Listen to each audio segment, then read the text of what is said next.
بس الحمدللہ جی. ابھی میں آپ کا پروگرام دیکھ رہا تھا جی. تو اس میں ہمارے جو پاکستان سے بھائی تھے اسفند یار صاحب جی.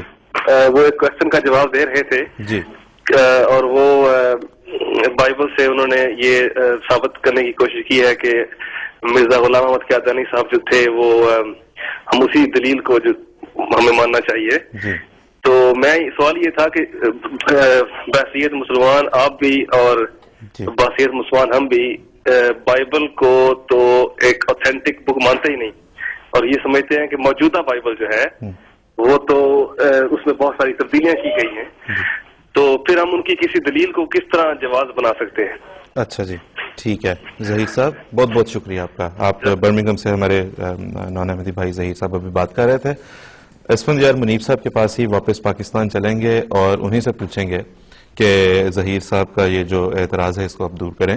وہ یہ کہتے ہیں کہ بائبل تو اوتھینٹک نہ آپ کے نزدیک نہ ہمارے نزدیک، بحیثیت مسلمان قرآن سے اس کو ثابت کیوں آپ نے نہیں کیا. اسفند یار منیب صاحب السلام علیکم ورحمۃ اللہ. جی وعلیکم السلام ورحمۃ اللہ وبرکاتہ.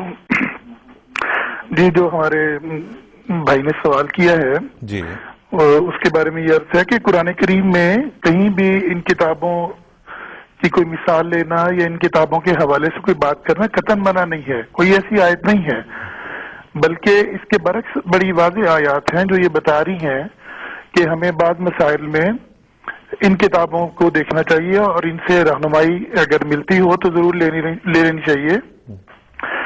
بلکہ قرآن شریف کی آیات جو میں عرض کر رہا ہوں وہ پڑھ بھی دیتا ہوں اپنے بھائی کے لیے. اللہ تعالیٰ فرماتا ہے اعوذ باللہ من الشیطان الرجیم، فرمایا فاسألوا اہل الذکر ان کنتم لا تعلمون.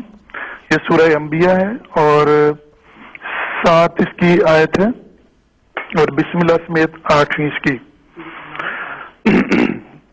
تو میں یہ عرض کروں گا کہ اس لیے اہل ذکر جو ہیں یعنی اہل کتاب جو ہیں ان سے کسی معاملے میں پوچھنا یا کسی ایسے دینی معاملے میں ان کی مثال کو فالو کرنا یا ان کے کسی مسئلے کو ایک رہنمائی کے طور پہ دیکھنا قطعاً اسلام میں منع نہیں ہے. آپ حیران ہوں گے کہ قرآن کریم میں رسول کریم صلی اللہ علیہ وسلم کے بارے میں جو پیشگوئیوں کا ذکر فرمایا ہے اس میں سابقہ کتب کا ذکر کیا ہے کہ سابقہ کتابوں میں حضور صلی اللہ علیہ وسلم کے بارے میں بڑی واضح پیشگوئیاں ہیں.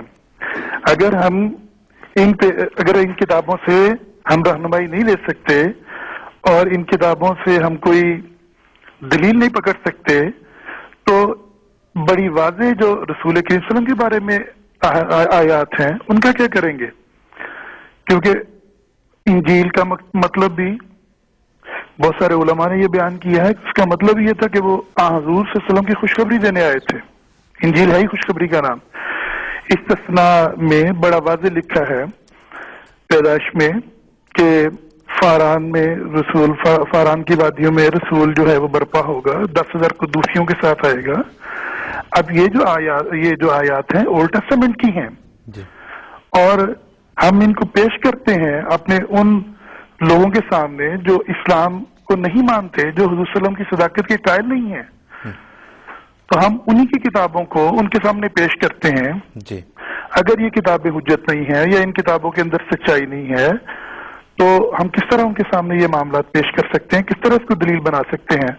ہاں تحریف ہوئی ہوگی، بہت ساری باتوں میں تحریف ہو گئی ہے، لیکن دیکھنا یہ چاہیے کہ اگر قرآن کریم ان کتابوں کے ان حصوں کی تصدیق کرتا ہے جی. اور ان کو بیان کرتا ہے تو وہ بہرحال تحریف شدہ نہیں ہے.